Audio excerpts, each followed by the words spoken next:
Multi-21, c'est... Yeah, Multi-21.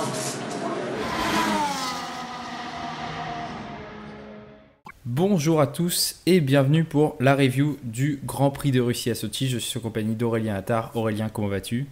Bonjour Clément, bonjour à tous. Ça va bien. Écoutez, surtout après ce qui s'est passé en Russie, je sens que ça va être un débrief assez salé. Effectivement, alors on va rappeler très vite fait ce qui s'est passé dans la course. Déjà, lors des qualifications, Charles Leclerc fait la pole position, suivi par Lewis Hamilton et Sébastien Vettel. On avait bien cru pendant un long moment que les Ferrari seraient toutes les deux devant et Lewis Hamilton, à la faveur d'un tour incroyable, a pu s'immiscer entre les deux voitures. Mais dès le départ, Sébastien Vettel, qui était donc en troisième position, juste derrière son coéquipier Charles Leclerc, a bénéficié de l'aspiration, en a bénéficié à tel point qu'il est passé devant Charles Leclerc au premier virage. Et s'en est suivi, mon cher, tout un tas de péripéties que je te laisse nous conter, qui ont égayé notre journée, les péripéties de Ferrari. Ah oui, bah écoute, ça faisait un peu longtemps qu'il n'y avait pas eu comment dire, une espèce de scandale, de polémique chez Ferrari. Ça faisait très précisément une semaine depuis le Grand Prix de Singapour. Donc une fois que Vettel a pris la tête, bah justement, on informe à Leclerc à la radio que Vettel va le laisser passer d'ici peu. Donc déjà première surprise, parce que nous spectateurs, on ne s'attendait pas à avoir des consignes et on ne s'attendait pas à avoir des consignes Ferrari en faveur de Leclerc. Et puis au final, bah, les tours passent. Vettel laisse toujours pas passer Leclerc. Donc Leclerc commence à s'impatienter. Il commence un petit peu à s'énerver à la radio. Vettel, bah, qui au début essaye de se défendre en disant bon bah écoutez les gars, moi de toute façon avec ou sans inspiration je serais passé en tête quand même, donc bon ça sert à rien de le laisser passer, et puis de toute façon il est trop derrière moi, et puis de toute façon après je vais être sous la menace d'Hamilton et compagnie, et patati et patata, donc ça discute, ça ne fait rien, voilà, il n'y a rien qui se décide, et puis voilà, arrivent les arrêts au stand, on décide d'arrêter Leclerc en premier pour qu'il fasse l'undercut sur Vettel. Et puis voilà, évidemment quand Vettel fait son arrêt, ses pneus sont en fin de vie, donc il ressort largement derrière Leclerc. Et puis la catastrophe, son moteur qui se coupe net dans son tour de sortie des stands, MGUK cassé.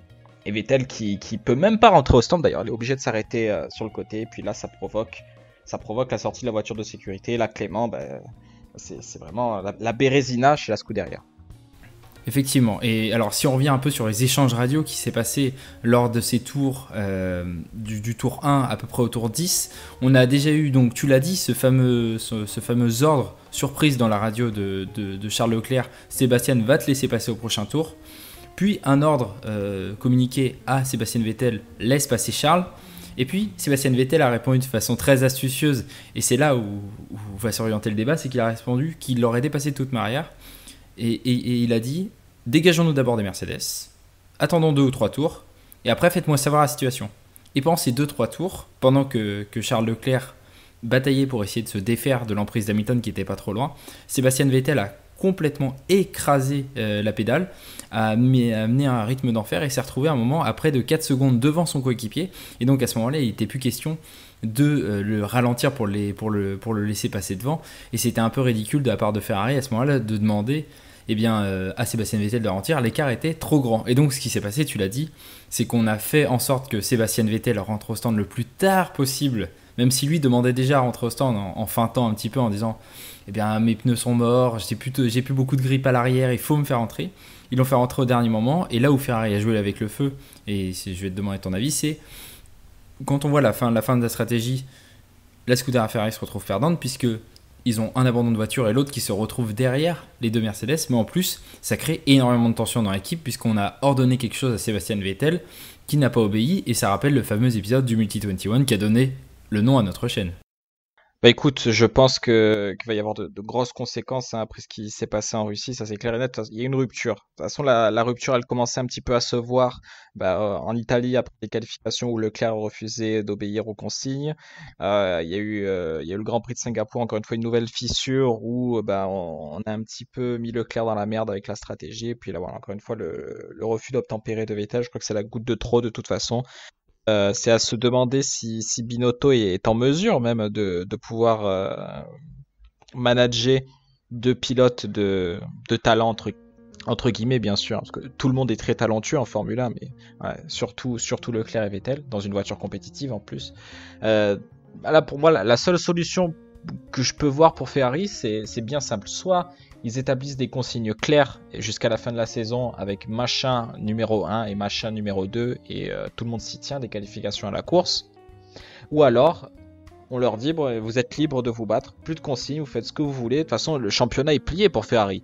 Et c'est clair qu'ils vont pas le gagner, c'est clair qu'ils vont pas se faire rattraper par Red Bull, ils ont 100 points d'avance. À la limite, il y a peut-être la troisième place qui se joue entre Leclerc, Verstappen et Vettel.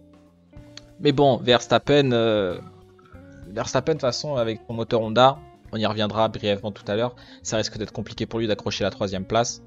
Donc bon, moi je serais plutôt partisan de les laisser se battre justement, mais là c'est clair qu'il va avoir une rupture.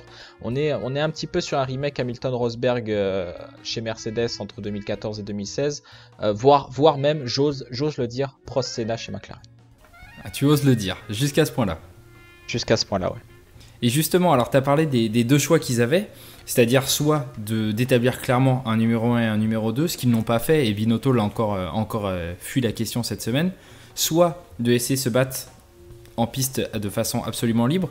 Pourquoi est-ce que selon toi, alors qu'en plus il y a des tensions qui existent depuis un moment entre les deux, pourquoi est-ce que selon toi sur les deux dernières courses, quel est l'intérêt pour eux d'avoir cette stratégie mi-figue mi-raisin, pas totalement claire entre avoir un numéro 1 et un numéro 2 ou les laisser se battre, puisque finalement on les laisse se battre, mais à chaque fois en avantageant un qui n'est pas toujours le même. Donc quelle est la stratégie pour Ferrari par rapport à ça ?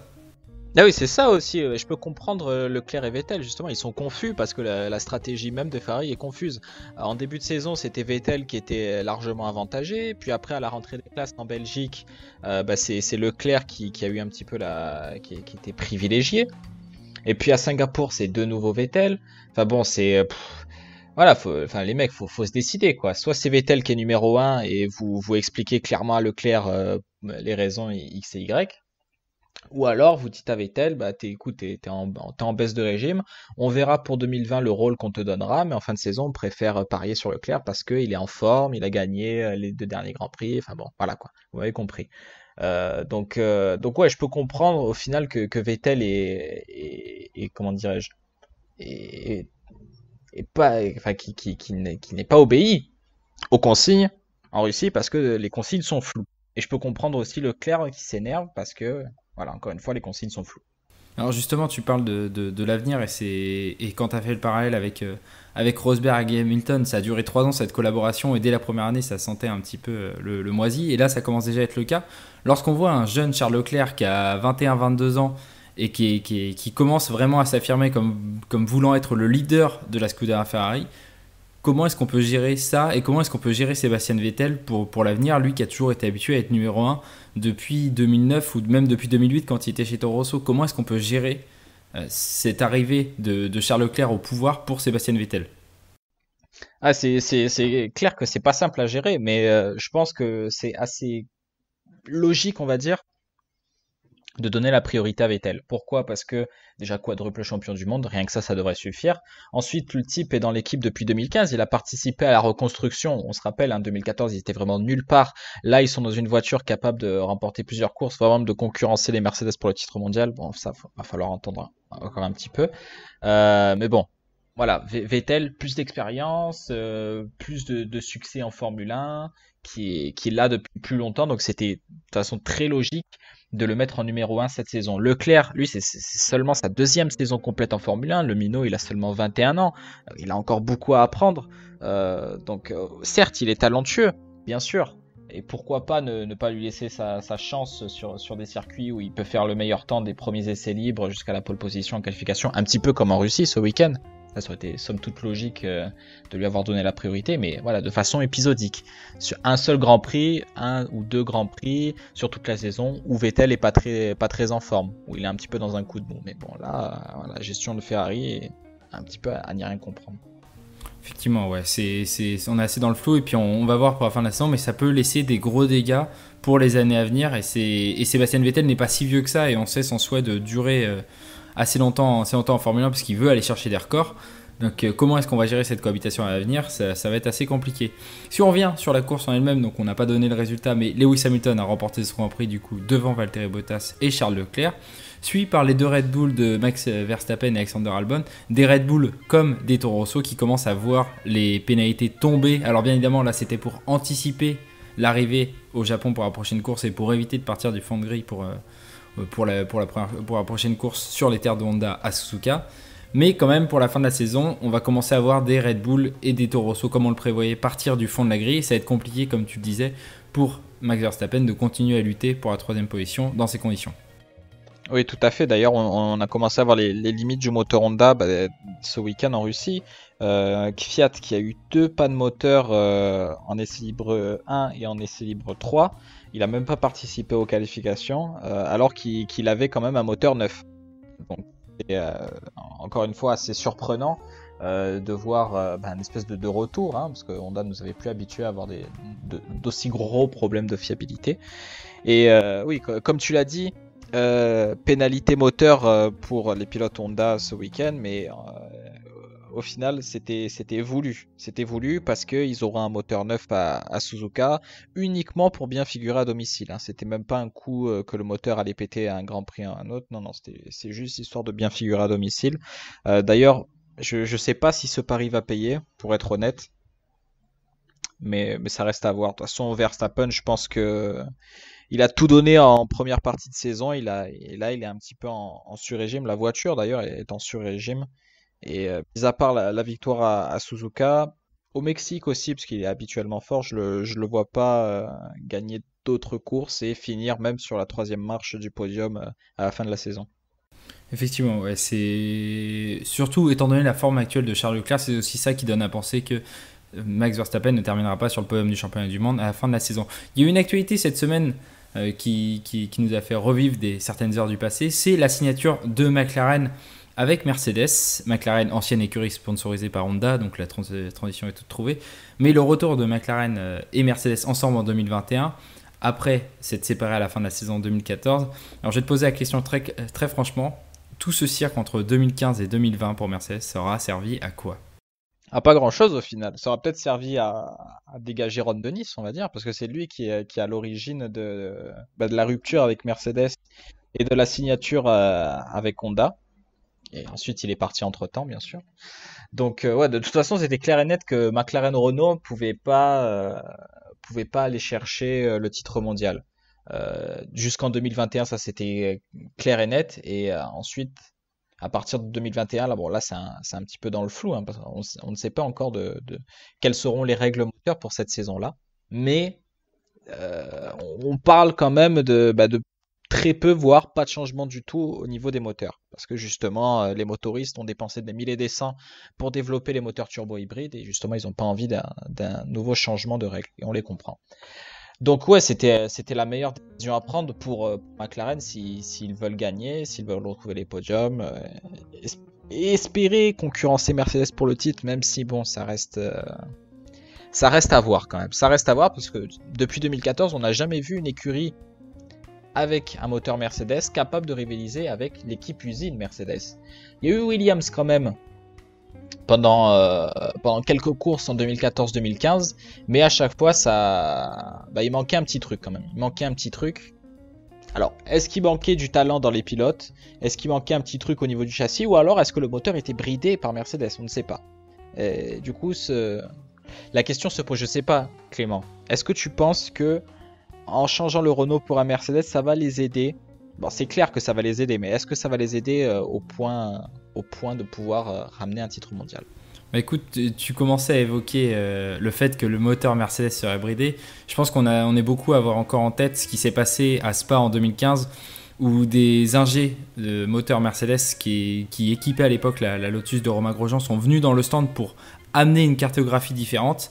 Et Romain Grosjean a dit que sur les 10 derniers tours, avec cette cartographie moteur spéciale que Mercedes ne leur avait jamais expliqué, c'était le moment où la voiture avait le mieux marché de la saison, était le plus performante, où elle avait le plus de puissance, et ça a relancé un petit peu les rumeurs comme quoi, rumeurs qui avaient d'ailleurs déjà été données lancées par Ron Dennis, raison pour laquelle il voulait arriver chez Honda et se séparer de Mercedes, comme quoi Mercedes avec ses moteurs V6 turbo hybrides bridait un peu les écuries clientes pour éviter qu'elles ne fassent de l'ombre à la maison mère. Alors est-ce que ça aura changé en 2021? Est-ce que le châssis McLaren sera tellement performant qu'on pourra se passer de ces 50 ou 100 chevaux supplémentaires par rapport à l'usine, je sais pas. Moi, j'ai très peu confiance depuis ce moment-là dans les moteurs Mercedes de façon client, bien évidemment.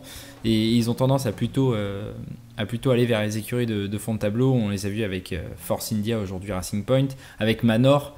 Ils sont avec Williams, certes, depuis un moment, mais bon, depuis quelques temps, Williams ne leur fait plus trop d'ombre. Donc, pour moi, c'est pas forcément la meilleure des décisions de revenir avec Mercedes. Mais quelle autre solution ils avaient? Ils n'avancent pas avec Renault. C'est totalement fermé avec Honda, avec lesquels la séparation a été très violente. Et Ferrari, c'est l'ennemi juré. Donc finalement, il ne leur reste plus qu'un seul. Il reste que Mercedes, à moins d'amener un autre motoriste. Mais quel autre motoriste voudrait arriver 7 ans après le début de la réglementation? Déjà qu'Honda a mis du temps à venir, je pense que ça a dû faire peur à pas mal de motoristes. Et je vois mal McLaren retrouver un autre motoriste. Donc finalement, Mercedes, c'était la seule solution qui leur restait. Est-ce que c'est la bonne? Je sais pas. Faudra voir avec quelle écurie, avec quel pilote. On parle bien évidemment d'un retour de Fernando Alonso, l'éternel. Mais ça sera intéressant de voir ça. En attendant, c'est un gros coup dur pour Renault. Et d'ailleurs, Renault qui a vécu un week-end assez catastrophique, qui avait pourtant bien commencé en qualification, avec les deux voitures en Q3, et qui a mal continué en course, manque de performance, accrochage au premier virage. Bref, encore un calvaire pour l'écurie Renault. Ouais, exactement. J'ajouterais juste un petit truc. Au final, bah, la course de Ricardo, elle s'est terminée dans le premier tour, hein, après un accident commun avec Grosjean et Giovinazzi. Et bah, au final, ce Ricardo, il a abandonné au bout de 20 tours. Et Hülkenberg termine 10e, avec juste un seul point. Mais je pense que même sans l'accident, Ricardo aurait pas fini dans les points parce que depuis le début du week-end, Hülkenberg était largement devant lui, le dominant en essai libre, en qualification. Et on voit à l'arrivée, Hülkenberg est seulement 10e. Donc j'aurais pas donné cher de la peau de Ricardo, même sans dégâts. Effectivement, ouais. D'ailleurs, c'est un peu des performances inverses entre deux écuries, entre Renault et As. Renault qui a réussi à sortir la tête de l'eau en qualification et a connu des baisses de performance importantes en course. Quand As, alors certes, Romain Grosjean, on ne sait toujours pas pourquoi, a réussi à aller en Q3, mais Kevin Magnussen avait beaucoup de mal pendant une première partie du week-end. Et puis en course, Kevin Magnussen grâce à une stratégie assez audacieuse et assez agressive, et puis grâce aussi à la Virtual Safety Car, on va pas se mentir, et au Safety Car, a permis à As de remporter ses premiers points depuis l'Allemagne. Donc depuis un bon moment, ça y est, on souffle un petit peu chez As. Oui, oui. Bah, c'est clair que la voiture de sécurité virtuelle et même la vraie voiture de sécurité qui est intervenue juste après ont beaucoup aidé. Et donc, ouais, il me semble qu'il y avait encore une fois des espèces de magouilles au niveau des réglages de As. Donc, c'était à base de le train arrière qui était d'origine, ou alors qu'il y avait les toutes dernières évolutions, et justement à l'avant, bah, c'était l'inverse. Donc encore une fois, ça bidouille, hein, pour essayer de comprendre la voiture. Ça bidouille pour essayer de comprendre la voiture, exactement, et ça commence à payer visiblement, hein, donc tant mieux, le bidouillage paye.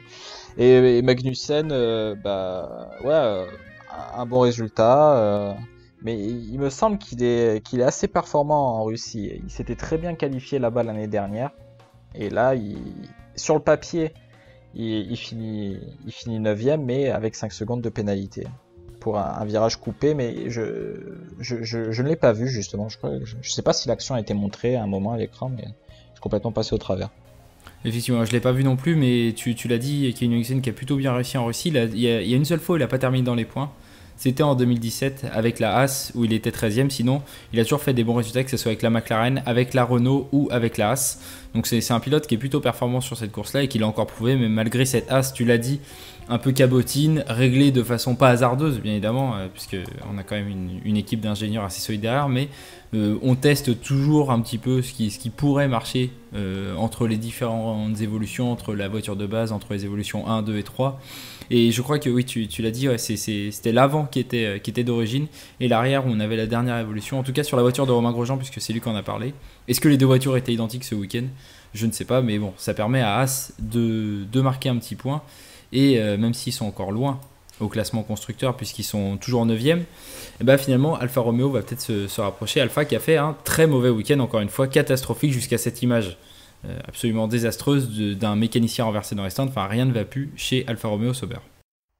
Mais même avant ça, il y avait Raikkonen qui a volé le départ, je sais pas, il y a peut-être un espèce de mauvais réflexe. Il a relâché l'embrayage, puis après il s'est re-arrêté, puis après il a redémarré 20 secondes, enfin 20 secondes, j'exagère, après que les feux se soient éteints. Donc c'était vraiment pas la course de Raikkonen. Il y a eu son problème dans les cendres, comme tu as dit, où le jack était resté coincé. Giovinazzi, bon, je sais pas vraiment si on peut lui imputer la faute pour l'accident du départ. C'est un petit peu, bah, voilà, un virage qui arrive. Ils étaient à 3 de front, donc évidemment c'est clair que ça allait pas passer. Et donc c'est un petit peu malheureux. J'imagine que de là, il a dû avoir quelques dégâts sur son Alpha, donc c'est compliqué pour enchaîner 53 tours avec une voiture cassée. Et puis Raikkonen quand même qui termine 13e malgré sa pénalité pour le départ volé. Donc c'est à se demander sans cette pénalité où il aurait pu finir quand même. Mais donc, ouais, je vois plus ça comme une occasion manquée justement de marquer des points pour Alfa Romeo. Ils ont commencé vraiment la saison sur les chapeaux de roue, un petit peu dans la continuité de la fin de saison 2018 où ils étaient vraiment très très performants avec Leclerc et un petit peu avec Ericsson, il faut le reconnaître. Et puis ouais. Alors, est-ce qu'ils ont arrêté complètement le développement à la mi-saison pour se concentrer sur 2020 ou alors est-ce qu'ils il manque peut-être de moyens pour pouvoir rattraper les autres équipes au niveau de ce même développement, je ne sais pas. Écoute, tu l'as dit, c'est aussi des occasions manquées et ça en fait un peu beaucoup. Même sans développement de voiture, il y a des points qu'ils auraient pu aller chercher facilement. Et ces petites erreurs, que ce soit des pilotes ou de l'équipe, n'arrangent pas la situation. Passons au pronostic et tout d'abord au podium. Tu nous avais pronostiqué un Bottas, Vettel, Leclerc. Bien écoute, tu as Charles Leclerc en troisième position sur ton podium et Valtteri Bottas qui n'est pas la bonne place mais qui est sur le podium. Donc on dit 1,5 sur 3, c'est pas mal, la moyenne. J'avais mis Vettel, Bottas, Hamilton. J'ai Bottas en bonne position et Hamilton sur le podium, mais Sébastien Vettel, comme toi, n'est pas sur le podium. Et puis en Driver of the Day, sais-tu qui a été élu Driver of the Day de ce Grand Prix? Eh bien écoute, oui, je le sais, il s'agit... Écoute, tu vas nous le dire, qui a été élu? Eh ben écoute, c'est Sébastien Vettel qui a été élu pilote du jour. On le sentait venir puisque dès le 30e ou 40e tour, quand ils ont commencé à mettre les résultats provisoires, il avait déjà pas mal d'avance. Et puis tout ce qui s'est passé en début de course avec ses interventions à la radio pour demander à l'équipe de le laisser devant, en disant que oui, on verrait plus tard. Puis son dernier message lorsqu'il a dû abandonner en disant ramenez-nous ces putains de V12. C'était du grand Sébastien Vettel dans la radio. Et finalement, il méritait d'être élu Driver of the Day rien que pour ça, pour avoir un peu mis le bazar partout, que ce soit au niveau des instances ou au niveau de Ferrari. Passons au duel d'équipiers. Eh bien écoute, c'est la moyenne voire plus. J'ai 5 sur... je commence par la plus basse note, j'ai 5 sur 10. Tu as 6 sur 10. Félicitations à toi, tu as plus que la moyenne. On avait tous les deux bien pronostiqué Max Verstappen pour Red Bull, mais bon, de semaine en semaine, ça devient de moins en moins compliqué de pronostiquer Max Verstappen. Tous les demi, Kimi Raikkonen pour Alfa Romeo. Tous les demi, Kevin Magnussen pour As. Et tous les demi, Sergio Perez pour Racing Point. Et puis après, là où nos points sont différents, c'est que tu avais mis Sainz devant Norris et tu as eu raison puisque Sainz termine 6ème meilleur des autres sur cette course pour McLaren. Tu as mis Kvyat devant Gasly pour Toro Rosso et Kvyat a terminé 2 places devant son coéquipier après une belle lutte entre les deux Toro Rosso, lutte à laquelle c'est même un moment mêlé notre ami Alexander Albon. Et puis, pour ma part, j'ai mis Kubica devant Russell. Alors, les deux ont abandonné, donc c'est anecdotique, mais Kubica a abandonné après Russell, même si pendant la course, bien évidemment, il se faisait dominer par l'ami George. Donc, pour le reste, écoute, on a mis tous les deux Bottas devant Hamilton et Lewis a encore réussi à tirer son épingle du jeu. On a tous les deux mis Sébastien Vettel et c'est Charles Leclerc qui a terminé devant suite à l'abandon de Sébastien Vettel. Et puis, on avait tous les deux mis Daniel Ricciardo et dès le premier virage, c'était mort. Donc, dans la moyenne, pas plus, pas moins. Exact, en effet. Si on parle aussi un petit mot de F2 et de F3, la F2 et la F3 ont donné leur champion ce week-end. Alors la F3 c'était le dernier meeting, celui de Sochi. La F2 il en reste un, Ayas Marina aux Émirats Arabes Unis. En F2 c'est Nick De Vries qui s'est imposé et qui est donc champion déjà en avance devant Nicolas Latifi qui terminera deuxième. Alors Nick De Vries a déjà signé un contrat chez Mercedes en Formule E pour l'an prochain, même avant d'avoir eu son titre, puisqu'il avait signé, je crois, en août, quelque chose comme ça. Mais je vais te demander ton avis. Est-ce que le pilote Hard Grand Prix peut quand même se diriger vers la F1 après ce championnat remporté? Franchement, je ne pense pas. Déjà, parce que c'était sa quatrième saison, je crois, en Formule 2. Il faut savoir qu'au-delà de la troisième saison, on est considéré comme vieux d'ailleurs dans cette catégorie. Et surtout, ça enlève un petit peu des paillettes justement à son titre parce que voilà, il était en Formule 2 depuis un bail, il connaît très bien la voiture, il connaissait le fonctionnement des pneus, donc oui, c'était un petit peu logique qu'il emporte. Donc non, je pense qu'il a manqué le coche. Au moment où McLaren l'a lâché de son programme jeune, c'était terminé pour lui. Ouais, d'ailleurs, une saison qui n'aura pas été marquée par des jeunes talents arrivant pour leur première saison de F2, puisque Nick De Vries, qui est pour l'instant premier au classement et qui va le rester, lui, c'est déjà sa troisième saison complète de Formule 2. Nicolas Latifi, qui va vraisemblablement terminer deuxième, c'est sa quatrième saison complète de Formule 2, et ça fait 5 ans qu'il a commencé cette série quand elle s'appelait encore GP2. Lucas Giotto, qui est pour l'instant troisième, c'est sa quatrième saison aussi de Formule 2. Et Sergio Sete Camassa, c'est un peu moins, c'est la troisième saison de Formule 2. Donc c'est des pilotes qui ont quand même beaucoup d'expérience, et finalement on n'a pas vu beaucoup de jeunes arrivant en F2, et comme on avait vu l'an dernier avec le duo Norris-Russell qui arrivaient et qui ont crevé l'écran. Donc là, c'était plus une année de transition. Peut-être qu'on verra Latifi en F1, puisqu'il a des liens de parenté assez importants avec Williams et beaucoup d'argent aussi à donner. Et ça reste important. Mais pour le reste, eh ben, on ne verra pas, sans doute pas d'autres jeunes pilotes en F1 l'an prochain, puisqu'ils n'auront pas validé leur super licence. Il faudra attendre la saison 2021 pour voir le champion 2020 de F2 sûrement. En F3, eh ben, c'est Robert Schwartzman, le pilote Prema, qui s'est imposé, le russe, membre de la Ferrari Driver Academy, devant Marcus Armstrong, aussi jeune pilote Ferrari Driver Academy et pilote Prema, donc Prema qui domine encore un championnat de F3 pour changer. Et ces deux jeunes hommes qu'on devrait retrouver très rapidement en F2, tout comme le troisième, l'Indien Deruvala, et puis Juri Vips, le jeune Estonien qui, même s'il a fait quelques erreurs ce week-end, devrait lui aussi passer à l'échelon supérieur. Donc on va voir un renouvellement et pas mal de jeunes pilotes, puisque, encore une fois, en F2, on a pas mal d'anciens qui vont s'en aller. Tout à fait, écoute, tu as tout dit. Euh, quelque chose à ajouter avant de conclure, peut-être. Non, écoute, je pense qu'on a fait le tour de ce Grand Prix, et ce sera bien évidemment intéressant de suivre pendant le reste de la saison ce qui va se passer dans la Scuderia Ferrari. Oui, en effet, même si la saison est pliée au niveau du championnat pilote et constructeur, voilà, rien que pour suivre un petit peu comment ça va se passer chez Ferrari, ça vaut le coup d'œil justement. Donc je vous invite à regarder les prochaines courses et surtout celles de la Scuderia Ferrari. Et on vous invite aussi à suivre Multi21, à vous abonner à la chaîne, à appuyer sur la petite cloche, à liker cette vidéo si vous avez aimé, à appuyer sur le pouce noir si vous n'avez pas aimé, à nous écrire en commentaire ce que vous avez aimé, ce que vous n'avez pas aimé, ce que vous pensez de la gestion de Ferrari du dossier Vettel-Leclerc, ce que vous pensez que ça a donné dans l'avenir, non pas seulement en 2019 mais aussi en 2020, voire en 2021, puisque c'est des contrats longue durée quand même du côté des pilotes de la Scuderia Ferrari. Et puis toute autre remarque, toute autre chose qui vous a marqué pendant ce Grand Prix, n'hésitez pas à nous laisser en commentaire. Aurélien, je te remercie pour cette review. Écoute, merci à toi, ce fut un plaisir comme d'habitude. Et puis on se dit à la prochaine. Salut!